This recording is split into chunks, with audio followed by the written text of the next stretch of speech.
I'm Gary Huppert, Product Manager at Federal Signal with the Industrial Systems Group, and I'd like to demonstrate how to set the dB or sound pressure level on the new amplified speaker, part of the Global Series platform.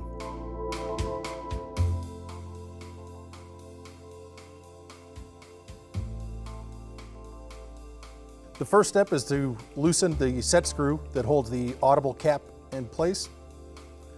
Simply remove the audible cap. There's a retaining screw that holds the driver into the housing. Simply back that screw out. This is a press fit driver into the housing, so if necessary, you can pry gently to remove the driver assembly. There's an adjustment pot on the bottom of the PCB assembly. Simply adjust that as necessary. Return the driver assembly to the housing. Return the securing screw. Screw the audible cap back onto the housing. Return the securing set screw. And then make sure you test the unit before you return it to a system.